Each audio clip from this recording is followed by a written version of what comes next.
Hello friends, कैसे आप सब। आई होप ठीक होंगे।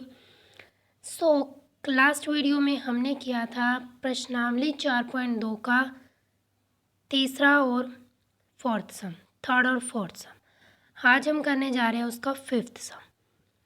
तो चलिए शुरुआत करते हैं। एक समकोण त्रिभुज की ऊंचाई उसके आधार से 7 सेंटीमीटर कम है। क्या है? कम है। यदि कर्ण 13 सेंटीमीटर का हो तो अन्य दो भुजाएं ज्ञात कीजिए। तो सबसे पहले ये क्वेश्चन सॉल्व करने से पहले आपको समकोण त्रिभुज पता होनी चाहिए क्या होती है। समकोण त्रिभुज वो होती है जिसका एक कोण जो है 90 डिग्री का हो। कितने का हो? 90 डिग्री का हो। ठीक है, एक कोण उसका क्या होना चाहिए? 90 डिग्री का। तो वो त्रिभुज क्या होती है? समकोण त्रिभुज। तो जैसे हमने ये आकृति ली है एक, इसमें ये जो कोण है ये 90 डिग्री का है। ठीक है, ये 90 डिग्री का है। जो कोण है 90 डिग्री का, उसके जो सामने होता है वो होता है कर्ण। ये एक ऐसी तिरछी लाइन होती है, ठीक है, कर्ण।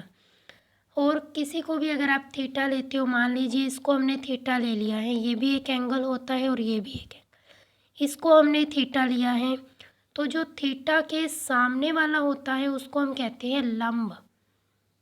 ठीक है, वो क्या होता है? लंब। और जो थीटा के नीचे होता है उसको हम क्या कहते हैं? आधार। तो ये है आपका समकोण त्रिभुज की एक आकृति। ठीक है, तो क्या दे रखा है क्वेश्चन में? हमें निकालना है इसका, हमें कर्ण तो दे रखा है। यदि कर्ण 13 सेंटीमीटर का हो, कितना दे रखा है हमें कर्ण? हाँ, 13 सेंटीमीटर दे रखे हैं। तो हमें ये और ये दो भुजाएं ज्ञात करनी है। तो और हमें क्या दे रखा है? हमें दे रखा है और समकोण त्रिभुज की ऊंचाई। ऊंचाई और लंब एक ही बात है।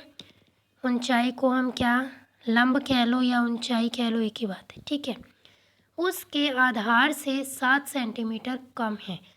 यानी कि आधार और लंब के बीच में हमें एक संबंध दे रखा है कि उसका लंब जो भी होगा ना, वो आधार से क्या होगा? 7 सेंटीमीटर कम होगा। तो सबसे पहले इसके लिए यानी कि लंब के बारे में आधार का जो रिलेशन दे रखा है, तो लंब निकालने के लिए हमें आधार को मानना पड़ेगा। तो हमने अगर मान लीजिए आधार ले लिया है x सेंटीमीटर, क्या ले लिया? आधार को हमने x सेंटीमीटर लिया है, तो लंब क्या हो जाएगा? आधार से 7 सेंटीमीटर कम। ये आधार था x, तो लंब क्या हो गया है? x minus 7 centimetre. ठीक है, ये क्या हो गया है? x माइनस में 7 सेंटीमीटर।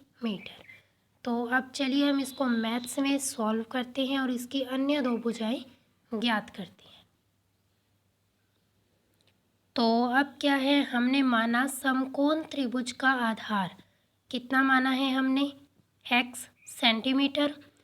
तो समकोण त्रिभुज का लंब, अब इसका जो लंब है वो उसके आधार से संबंधित है, उस पर डिपेंड करता है कि जितना आधार होगा लंब उससे 7 सेंटीमीटर कम होगा।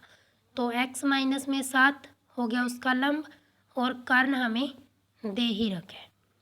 तो ये एक समकोण त्रिभुज है। तो अब हम इस पर लगाएंगे पाइथागोरस प्रमेय, जो कि क्या होती है? तो समकोण त्रिभुज ए बी सी, ए जो बीच वा जिस पर 90 डिग्री का कोण बन रहा है ना, उसको हम बीच में लेंगे। ठीक है, समकोण त्रिभुज ए बी सी में पाइथागोरस प्रमेय लगाने से, पाइथागोरस प्रमेय क्या होता है? पाइथागोरस प्रमेय का सूत्र होता है, फॉर्मूला होता है कर्ण का वर्ग बराबर लंब का वर्ग प्लस आधार का वर्ग। क्या होता है? कर्ण स्क्वायर बराबर लंब का स्क्वायर प्लस आधार का स्क्वायर।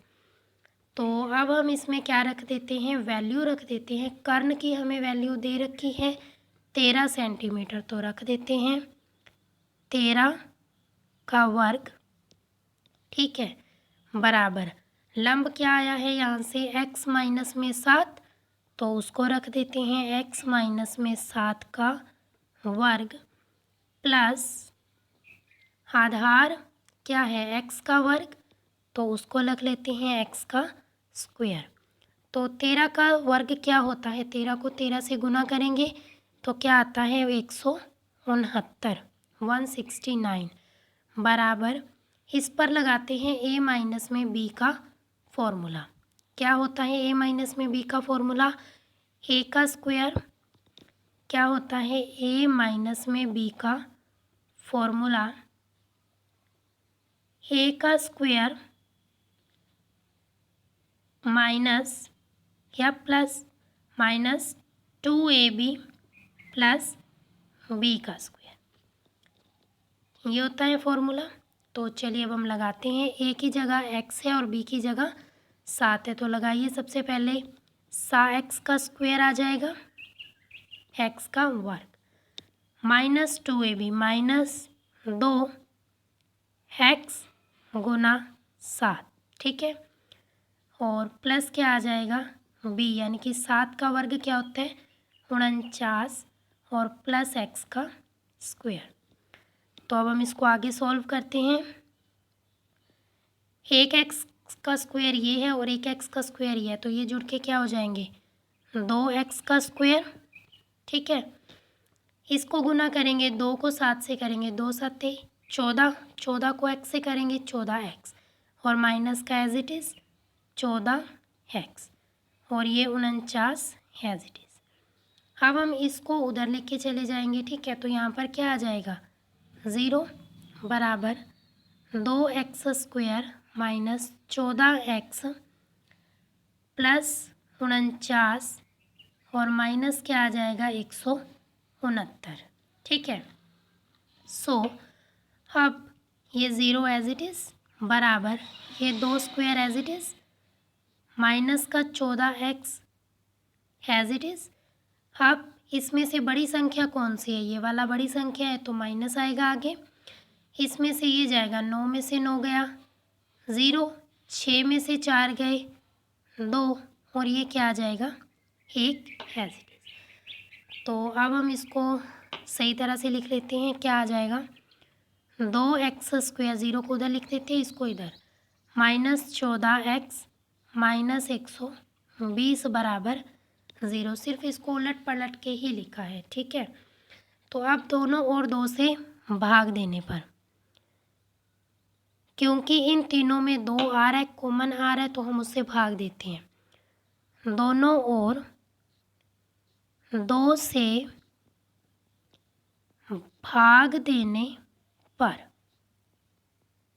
क्या आ जाएगा 2x स्क्वायर बटे 2 माइनस 14x बटे 2 माइनस 120 बटे 2 बराबर 0 बटा 2।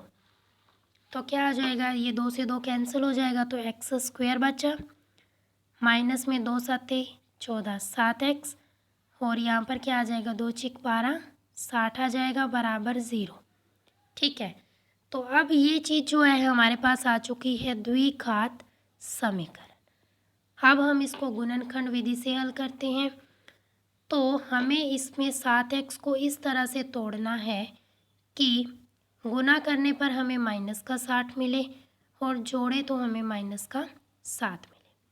तो क्या है, या तो आप इसको गुणनखंड विधि से कर सकते हैं, 60 करेंगे तो 2 पे जाएगा, पहले 2 तिया 6 0, फिर 2 पे जाएगा तो 1 कम 2 2 5 जा 10, फिर 3 पे जाएगा 3 5 15, इतना ही बचेगा।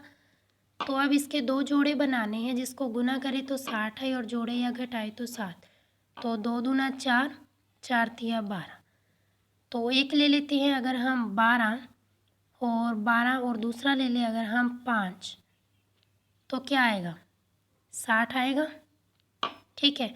पर हमें 60 चाहिए यहाँ पे माइनस का, और हमें यहाँ पर माइनस में भी अगर यहाँ पर 12 ले और यहाँ पर 5 है, इनका जोड़ तो माइनस का 7 आना चाहिए।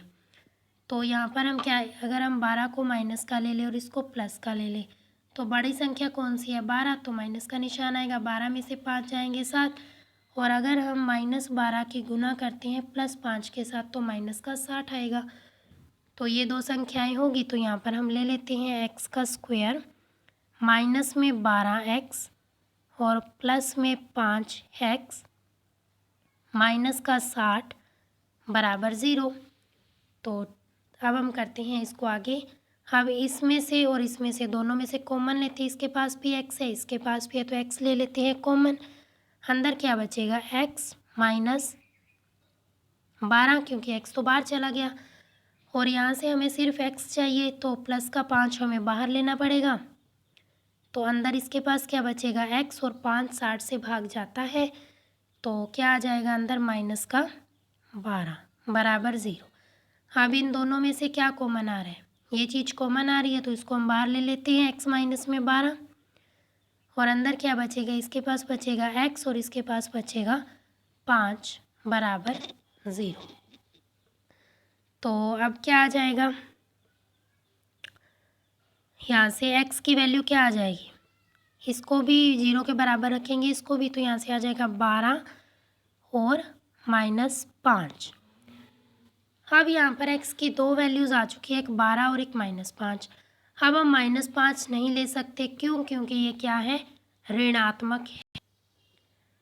x बराबर -5 मान्य नहीं है।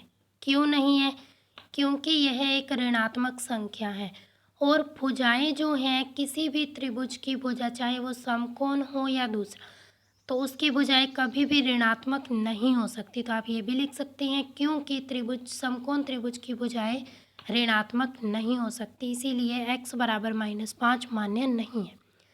तो x बराबर 12 क्या है मान्य है। तो हमने क्या लिया था, x को क्या लिया था समकोण त्रिभुज का आधार लिया था, तो आधार अगर 12 है तो उसका लंब क्या हो जाएगा 12 - 7 5 सेंटीमीटर। तो लिखते हैं अब हम इसको। तो हमने क्या लिखा, समकोण त्रिभुज का आधार बराबर 12 सेंटीमीटर और लंब क्या हो जाएगा 12 - 7 बराबर 5 सेंटीमीटर। तो वीडियो देखने के लिए थैंक यू। सो आज हमने इसका 5th सम सॉल्व किया है, सो कल हम करेंगे इसका 6th सम सॉल्व। सो आपको वीडियो कैसी लगी ज़रूर बताइए कमेंट में। Thank you.